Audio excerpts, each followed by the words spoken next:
नमस्कार, आदि टीवी में आप सबका स्वागत है और मैं हूं आपके साथ नैन्सी शर्मा। तो आपका शहर और आपकी खबर में आप सभी का स्वागत है और आज हम बात करेंगे बस्तर, भिंड और बलिया की, जहां लोग कई अलग अलग समस्याओं से परेशान हैं। अभी तक इनकी समस्या का कोई समाधान नहीं हो सका है। आखिरकार जिम्मेदार क्या कर रहे हैं? लोगों की समस्याओं का समाधान क्यों नहीं हो पा रहा है? इन सभी सवालों का जवाब लेंगे। तो आपको बता दें कि सबसे पहले अगर बात हम छत्तीसगढ़ के बस्तर की करेंगे, जहां ग्रामीण झिरिया का दूषित पानी पीने को मजबूर हैं, लेकिन इस ओर कोई ध्यान नहीं दिया जा रहा है।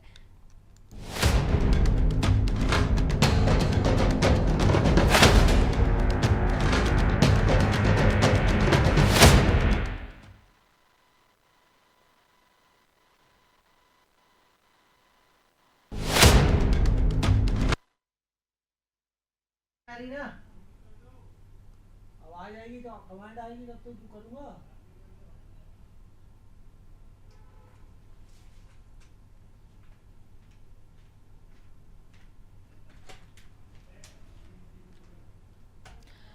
तो इधर बस्तर जिले के दरभा ब्लॉक का मुंडागढ़ गांव अव्यवस्थाओं का शिकार है। यहां ग्रामीण झिरिया का दूषित पानी पीने को मजबूर हैं और इस सीजन में अब तक उल्टी दस्त की बीमारी से 2 लोगों की मौत हो चुकी है। जहां नक्सल प्रभावित इस गांव में प्राथमिक स्वास्थ्य केंद्र तो है, लेकिन ग्रामीणों को उपचार नहीं मिलता। जनप्रतिनिधि आते हैं तभी स्वास्थ्य विभाग हरकत में आता है। उधर बस्तर सीएमएचओ ग्रामीणों की मृत्यु पर गोलमोल जवाब देते नजर आ रहे हैं। आखिरकार जिम्मेदार अधिकारी क्या कर रहे हैं? ग्रामीण की ओर ध्यान क्यों नहीं दिया जा रहा? इन्हीं सवालों का जवाब लेंगे, लेकिन उससे पहले सुनते हैं ग्रामीणों की आप बीती। 5 साल हम लोग ग्राम सभा में पारित किए, लेकिन वहाँ का जो मोल को सरपंच राम सिंह ने बोरिंग अभी तक नहीं दिया और वहाँ का जनता अपना जो जरिया का पानी पी के गुजारा करते हैं। आंगनबाड़ी नहीं, वही स्कूल नहीं और रोड नहीं। 25-30 परिवार वहाँ पर रहते हैं। तो कोलिंग से लेकर खंगाडेरा तक 12 किलोमीटर रहे, तो इतना परेशानी वहाँ पर है, लेकिन अभी तक कुछ भी कार्रवाई नहीं कर। स्वास्थ्य विभाग वहाँ जाने नहीं पाते हैं।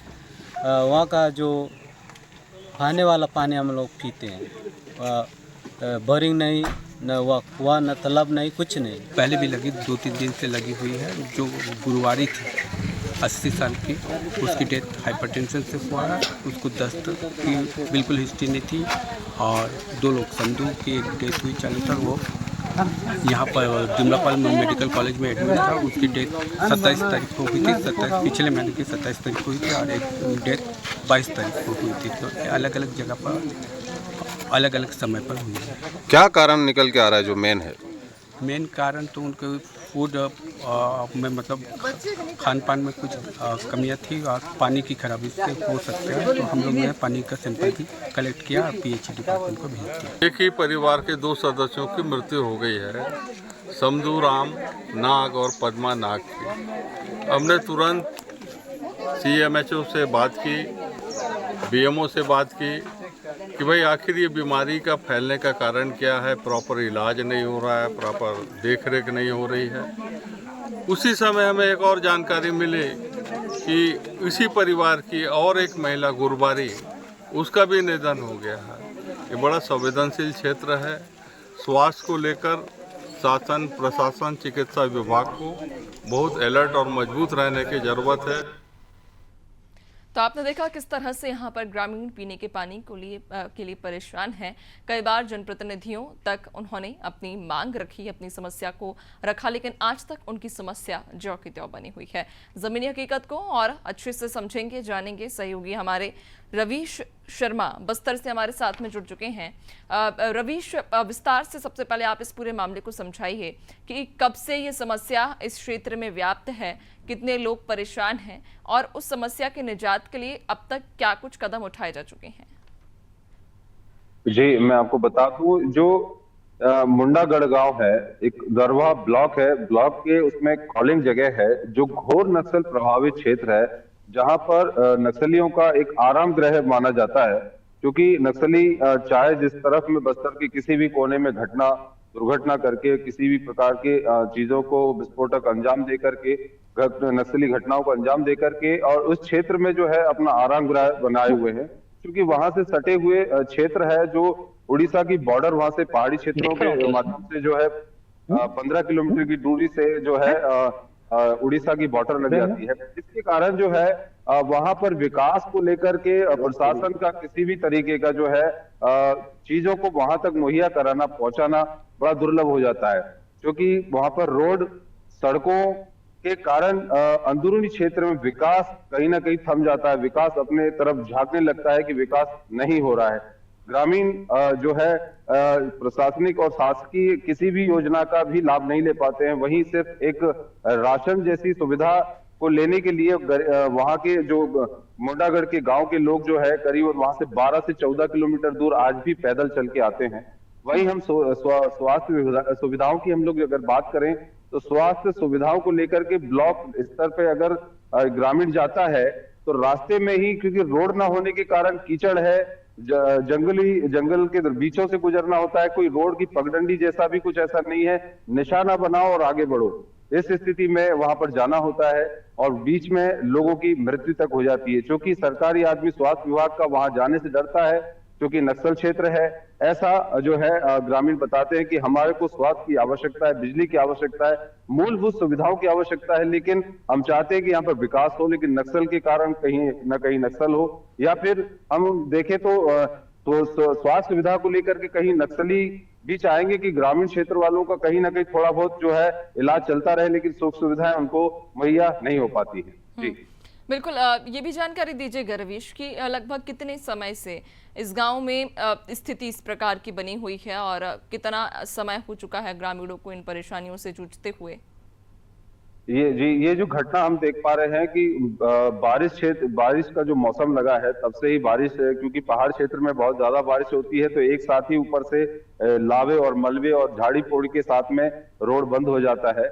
इसके कारण वहां पर पानी की व्यवस्था नहीं होने के कारण झरिया का पानी पीना होता है, तालाब का पानी को छान के पीना होता है, क्योंकि वहां पर ना कोई योजना, मैंने आपको अवगत कराया कि ना कोई योजना पहुंचती है, ना कोई सुविधाएं पहुंचती हैं। इसके कारण पिछले 3 महीनों से यहाँ पर दूषित पानी का जो है ग्रामीण इस्तेमाल कर रहे हैं, जिसके कारण डायरिया और भी जो पेट से संबंधित बीमारी है, शरीर से संबंधित बीमारी है, ये करीबन 4 महीने से ये दौर हमेशा बना रहता है और ग्रामीण इससे त्रस्त होते रहते हैं।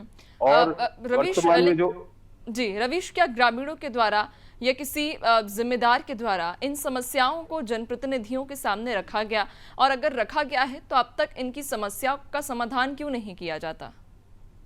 देखिए, जहाँ का बात करें कि ग्रामीणों के द्वारा हमेशा पंचायत में मेन मुखिया सरपंच होता है, सरपंच के माध्यम से जो है अवगत कराया जाता है कि हमारे पास में किस तरीके की सुविधाएं नहीं हो रही हैं। सरपंच को भी ये बात पता है और एक बच्ची चौंकाने वाली बात यह है कि अब से कुछ दिन पूर्व, मतलब ये घटना स्टार्ट ही हो रही थी, कुछ ग्रामीणों मतलब 5 लोगों की जो मृत्यु हुई है उससे पहले भी समय समय पर कहीं ना कहीं लोगों की मृत्यु होती रही है। और इसी ड्यूरेशन में सरपंच के द्वारा एक पत्र भी जारी किया गया कि गांव में किसी भी प्रकार की कोई बीमारी नहीं है। इस चीज को ध्यान में रखते हुए अगर ग्रामीण तो एक सोचता है कि हमने अगर सरपंच को बता दिया तो हमको सुविधाएं मिल जाएंगी और हमारे लिए सर्वे सर्वा सरपंच ही होता है। जब जनप्रतिनिधि तक ये बात जाती है, जनप्रतिनिधि तक ये बात पहुंचती है, वो अपने काम में बिजी रहते हैं और ऐसे सुदूर क्षेत्रों में जाने के लिए प्रोटोकॉल का इंतजार करते हैं, फोर्स का इंतजार करते हैं, फॉलो गाड़ी का इंतजार करते हैं, तब जाकर के जनप्रतिनिधि सिर्फ उस वक्त तक पहुंच पाते हैं।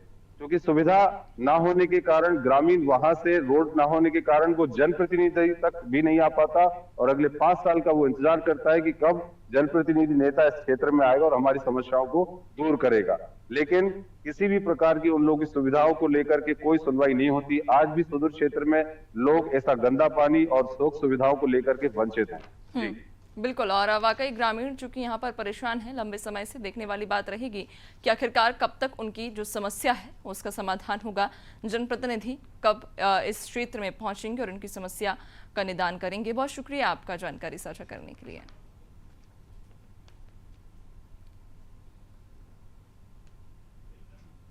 तो आपको बता दें कि यहाँ पर जो लोग हैं, जो ग्रामीण हैं, वो मूलभूत सुविधाओं के अभाव में जीने को मजबूर हैं। कई बार अपनी परेशानियों को जिम्मेदारों तक रखा गया, लेकिन उसके बावजूद उनकी समस्या का समाधान नहीं हुआ, जिसके कारण लोग काफ़ी परेशान हो रहे हैं। दूषित पानी पीने से जहां जो ग्रामीण हैं वो उल्टी, दस्त और हैजा जैसी बीमारियों से ग्रसित होकर अपनी जान तक गंवा बैठते हैं। प्राथमिक स्वास्थ्य केंद्र में इलाज न होने के कारण ग्रामीणों को कई सारी समस्याओं का सामना करना पड़ रहा है। चलिए और अब आगे बात करेंगे मध्य प्रदेश के भिंड जिले की, जहां टोल प्लाजा की हालत खस्ताहाल है और अधिकारी अपना पल्ला झाड़ रहे हैं।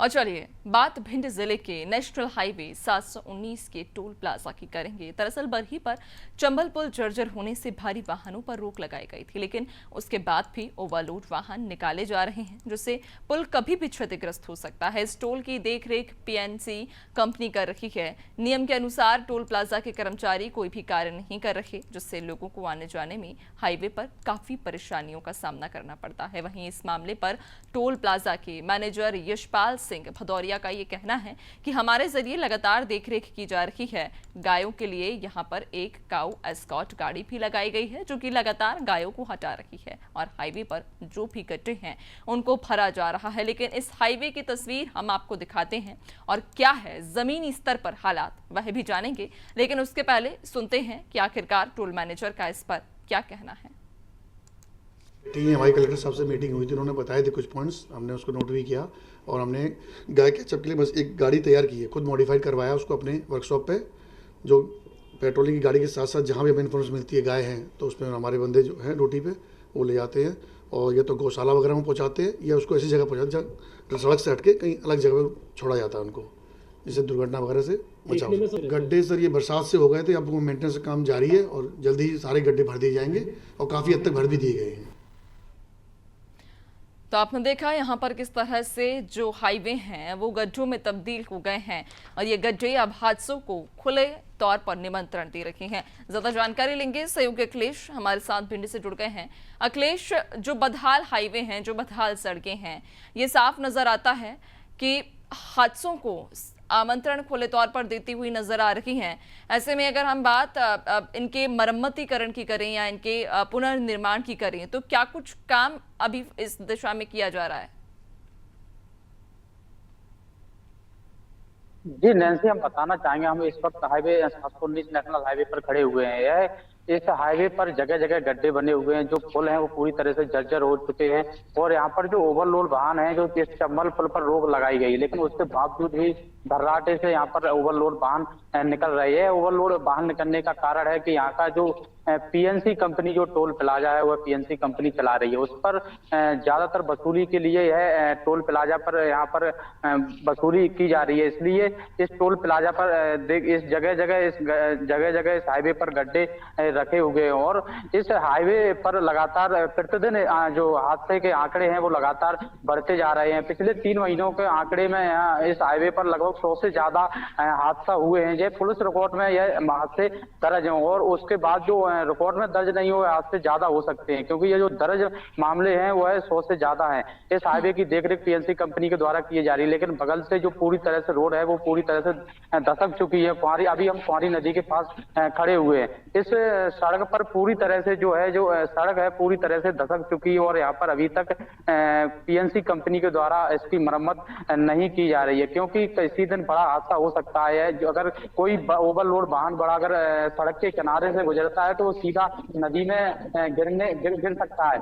और इस हाईवे पर जो चंबल पुल बना है वह पूरी तरह से जर्जर है। उस पुल की देखरेख पीएनसी कंपनी के ही कर्मचारी कर रहे हैं। दोनों तरफ वहां पर मशीनें भी खड़ी कर दी गई कि ओवरलोड वाहन ना निकले, उसके बाद भी ओवरलोड वाहन निकाले जा रहे हैं और वहां पर कांटा भी लगा दिया गया है। वह कांटा सिर्फ देखरेख के लिए उस पर गाड़ी जाती है, थोड़ा 1-2 बेलचा हटा दिया जाता है और उस पर कई टन ज्यादा जो टन है उस पर लिमिट बनाई गई है कि इतनी टन से ज्यादा माल नहीं जा सकता, लेकिन उसके बावजूद ओवरलोड वाहन इसलिए निकाले जा रहे हैं कि जो टोल की वसूली है वो ज्यादातर बढ़े, क्योंकि टोल जो पीएनसी कंपनी का यहाँ टोल है वह 2028 तक इसका टेंडर है और अगर ऐसे में पुल बंद हो जाता है तो यहाँ पर उस पर जो वसूली है वह कम हो जाती है। इसलिए टोल कंपनी के द्वारा यह ठेका ले लिया गया है कि अगर पुल किसी प्रकार की कोई हादसा होता है उसकी जिम्मेदारी हम स्वयं लेते हैं। अभी पिछले कुछ ही दिनों में मुख्यमंत्री ने कई टोल मैनेजरों को यहाँ पर कार्रवाई भी की है, लेकिन उसके बावजूद भी ये टोल मैनेजर जो टोल ठेकेदार हैं, ये अपने कामों से बाज नहीं आ रहे, क्योंकि ना तो ये कोई काम कर रहे हैं, ना तो ये सड़कों को सुधार रहे, ना सड़कों पर कभी इतनी धूल उड़ती है कि लोगों को कई तरह की बीमारियां इस धूल से भी हो रही हैं, ना तो सड़कों पर झाड़ू लगाई जाती है, ना सड़कों पर बगल से कोई मरम या गिट्टी डाली जाती है जिससे अगर सड़क बगल से अगर कोई वाहन निकले तो वह सही निकल जाए। इस पर दो वाहन अगर आमने सामने से आ जाए तो हाईवे पर दो आमने सामने से वाहन नहीं निकल पाते, इतना छोटा हाईवे हो गया। आसपास के जो बगल से जो पूरी सड़क है वह पूरी तरह से इन लोगों ने साफ सफाई नहीं की है। अब जो ओवरलोड वाहन है वो लगातार इस हाईवे से गुजर रहे हैं। रोक के बावजूद भिंड कलेक्टर ने कई बार इस ओवरलोड वाहनों पर कार्रवाई भी की, लेकिन टोल अधिकारी उस समय कार्रवाई करवा देते हैं और बाद में फिर कोई कार्रवाई नहीं होती है। इस हाईवे पर अभी भी देख लीजिए, देखिए ओवरलोड वाहन अभी भी निकल रहे हैं, लेकिन इन पर जो ओवरलोड वाहन है इन पर अभी भी कोई ऐसी कार्रवाई नहीं की जा रही है। और इस हाईवे पर जगह जगह गड्ढे होने से लगातार कई हादसे भी बढ़ रहे हैं, कई मौतें भी हो रही है। इसको लेकर अभी यहाँ संत समाज ने एक बहुत बड़ा जन आंदोलन भी किया था कि इस हाईवे को 6 लेन बनाया जाए। जो 6 लेन का टेंडर है उसे दूसरी कंपनी को दे दिया गया है, इसलिए पीएनसी कंपनी के द्वारा जो है इस हाईवे पर रोक लगा दी गई है और इसलिए इस हाईवे पर नया काम शुरू नहीं हो पा रहा है और जगह जगह जाम की स्थिति बन रही है। अगर किसी दिन पुल पर अगर जाम लग जाएगा तो पुल पर बड़ा हादसा हो सकता है, क्योंकि चंबल पुल का जो पुल है बहुत ही लंबा एरिया में बना है और बहुत ही उसका जो पिलर है वो बहुत ही जर्जर हो चुके हैं। जो पीडब्ल्यूडी विभाग पहले से ये कह चुका है पुल जर्जर है, इस पर वाहन नहीं गुजर सकते हैं, लेकिन उसके बाद भी पीएनसी कंपनी जबरदस्ती उस पुल को चला रही है और हादसे को साबत दे रही है। जगह जगह सड़कों पर गड्ढे होने से ओवरलोड वाहन निकलने से बड़ा परेशानी हो रही है। इसको लेकर यहाँ पर लोगों ने कई आवाज भी उठाई, कई शिकायतें भी की, लेकिन उसके बाद भी पीएनसी कंपनी के ठेकेदार के द्वारा कोई कार्य नहीं किया जाता। इसको लेकर जब हम पीएनसी कंपनी ठेकेदार से भी बात की तो उनका यही कहना था कि हमारी टीम लगातार कार्य करती रहती, लेकिन धरातल पर कोई कार्य करता नहीं। इस हाईवे पर अभी हम लगभग 20 किलोमीटर चलकर आए, लेकिन कहीं भी कोई कर्मचारी इस हाईवे पर काम करता नहीं दिखा और ना ही इस पर झाड़ू। और जब पीएनसी कंपनी के मैनेजर से हमने बात की तो वो अपने मोबाइल में फोटो दिखा रहे कि हमें यहाँ झाड़ू लगवाते हैं, यहाँ हमारी काउ स्कॉट लगी है, लेकिन कोई सिर्फ रिकॉर्ड में यह काम करते। बिल्कुल अखिलेश, यानी कि कार्रवाई का हवाला दिया जाता है लेकिन धरातल पर कार्रवाई नहीं की जाती है, और अगर कार्रवाई की भी जाती है तो मात्र खाना पूर्ति के लिए की जाती है। और इसी प्रकार जो धड़ल्ले से जो ये काम है, जो हाईवे पर ओवरलोड प्रतिबंधित वाहन है उनको निकाला जा रहा है, मनमानी की जा रही है। खैर देखने वाली बात रहेगी कि आखिरकार कब तक इस पर कार्रवाई होगी। बहुत शुक्रिया आपका जानकारी साझा करने के लिए।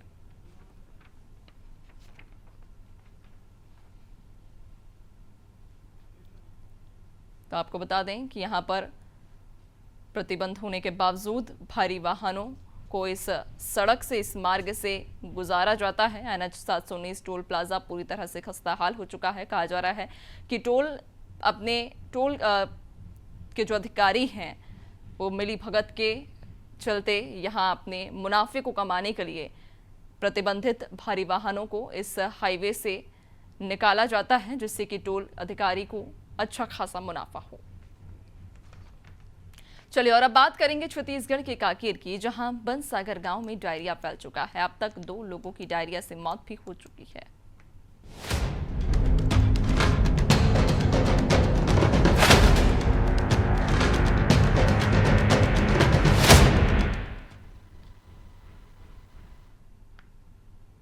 तो कांकेर जिले के बनसागर गांव में डायरिया का प्रकोप फैल गया है, जहां आपको बता दें कि डायरिया की चपेट में आने से 2 बुजुर्गों की मौत हो गई है, जबकि 1 दर्जन ग्रामीण डायरिया से ग्रसित हो गए हैं।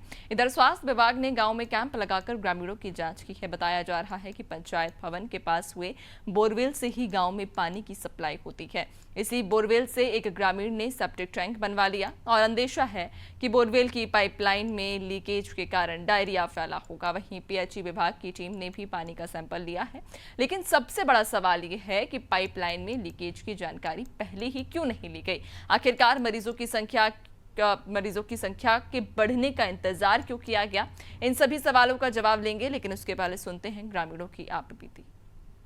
आए के तो खुद दिन नहीं जाना, हाँ खुद दिन मढ़ा दिन गिरा था, हफ्ता था नहीं। हाँ कितने दिन हो गए? साल भर हो गए, साल भर। हाँ साल भर हो गए। तुमन पंचायत में बोलो नहीं कि कैसे खोद दे करके? बोलथन फिर नहीं मानेगा। नहीं माने? हाँ नहीं माने। पानी देबो कई खोद के मढ़ा दीनी। पानी मिला थे? नहीं मिले। पानी मिला थे कि नहीं मिले पानी। कैसे? हाँ खोद के मढ़ा दीनी। तो अभी पता थे कि पानी जो है वो गंदा पानी आते, डायरिया हो गया कहते गाँव में। हाँ यहीं से तो कथे उसने वही पारा मांझा खोर में। जी मेरे दादा हैं, उनको मंगलवार को शाम को लगभग कितना टाइम है तो पता नहीं, पर दस्त हुआ था और उल्टी दस्त हुआ उनको। तो फिर बुधवार को सुबह हम लोग को पता चला, फिर हम लोग पापा लोग उनको हॉस्पिटल लेके गए थे। वहाँ फिर बॉटल वॉटल चढ़ा, फिर भी तबीयत में सुधार नहीं आया। उसके बाद फिर रात में डेथ हो गया उनका। मौत का तो कारण मुझे नहीं पता क्योंकि मैं नहीं गई थी हॉस्पिटल, मेरे पापा गए थे। पानी कहाँ से पी रहे हो बेटा? पानी यहीं से पी रहे थे मेरे दादा, हम लोग तो हैंडपंप चलाते हैं।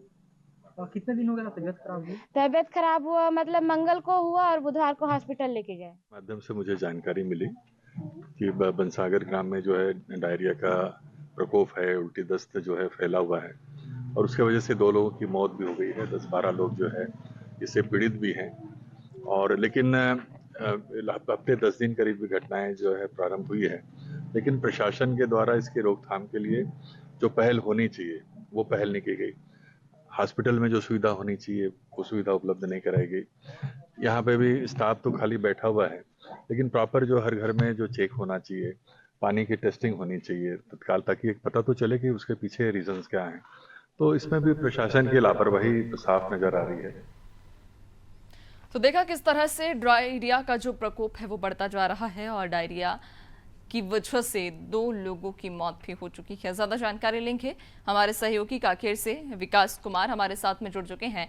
विकास, कब से यहाँ पर डायरिया का जो कहर है वो बढ़ता जा रहा है? कब से ये बीमारी यहाँ पनप रखी है? कितने लोग इससे ग्रसित हैं? क्या अपडेट है, क्या हालात हैं फिलहाल? देखिए नैन्सी, ये जो पूरा मामला है कांकेर जिले के मात्र 25 किलोमीटर दूर बनसागर गांव का है, जहां 2 लोगों की मौत हो गई है। मौत होने का कारण डायरिया बताया जा रहा है। जैसे ही मौत हुई, जो स्वास्थ्य अमला है हड़कंप में आया और 30 तारीख को सबसे पहले एक बुजुर्ग की मौत हुई, उसके बाद 3 तारीख को एक बुजुर्ग की मौत हुई। मतलब 2 मौत होने के बाद है जो स्वास्थ्य विभाग हड़कंप में आने के बाद गांव में कैंप लगाता है, घर घर जाता है और उसके बाद पड़ताल करता है कि डायरिया फैलने का कारण क्या है। कारण जब पता करने के लिए वहां पे पीएचई विभाग के लोग पहुंचे तो उनका साफ तौर पे देखा गया कि जो पानी है वो पानी जो है दूषित पानी को गांव के लोगों को परोसा जा रहा है। इस वजह से गांव में डायरिया फैला हुआ है। जो पंचायत का भवन है वहां से जस्ट बगल में यहाँ पे बोर लगाया गया था। बोर खोदवाने के बाद उस बोर के जस्ट बगल में लेफ्ट तरफ एक सेप्टिक टंकी है और एक राइट में जिसका घर है वहां पर भी एक सेप्टिक टंकी है। कहीं ना कहीं गांव वालों का कहना है और अधिकारियों का भी कहना है कि जो पाइपलाइन के में कहीं ना कहीं रिसाव हो रहा है पानी का, जिसके वजह से जो है गांव के लोग उस पानी को पिए। उसके बाद जो है पूरा गांव के 12 से 15 लोग डायरिया के शिकार हो गए हैं। उनको उप स्वास्थ्य केंद्र जो है नरहरपुर में भर्ती कराया गया और वहां पर एक अमोड़ा गांव है, अमोड़ा में भी उप स्वास्थ्य केंद्र है, वहां पर भी उनको भर्ती कराया गया। आज की डेट में वहां पे 12 लोगों का इलाज चल रहा है और रोज जो है नए एक्टिव मरीज भी वहां से निकल के सामने आ रहे हैं। कहीं ना कहीं पीएचई विभाग की अनदेखी है और वहां के अधिकारियों की चुप्पी है, जिसकी वजह से वहां पर 2 साल पहले जल जीवन मिशन के तहत वहां पे पानी टंकी का निर्माण भी किया जा रहा है। अभी भी निर्माण चल रहा है। गांव वालों को एक आस था कि अच्छा शुद्ध पानी हमको मिलेगा जब टंकी बन जाएगा, लेकिन अभी भी टंकी बना हुआ नहीं है। जो ठेकेदार है पूरे गांव में गड्ढा खोद दिया है। रोज वहां पर ग्रामीण गिरते हैं, हपटते हैं, कहीं ना कहीं चोटिल होते हैं। गांव वाले, बरसात के समय में गाड़ियां फंस जाती है। गांव वाले कई बार उन्होंने पंचायत में शिकायत की है, कई बार वो कलेक्टर के पास भी आ चुके हैं कि भैया यहाँ पर हमारे गांव में आइए और जो जल जीवन मिशन है, महत्वाकांक्षी योजना है केंद्र सरकार की, वहां पे पलीता लगाया जा रहा है अधिकारियों के द्वारा। ठेकेदार बिल्कुल विकास, यानी कि जो विकास के दावे हैं उनकी साफ तौर पर पोल खुलती हुई नजर आ रही है और जरूरत है यहाँ पर जांच की, ताकि जांच स्पष्ट रूप से हो सके। और जो बीमारी इस वक्त फैल रही है, तेजी से डायरिया का प्रकोप बढ़ रहा है, उसकी रोकथाम की जरूरत है ताकि अब अन्य कोई मरीज डायरिया से ग्रसित ना हो। बहुत शुक्रिया आपका जानकारी साझा करने के लिए।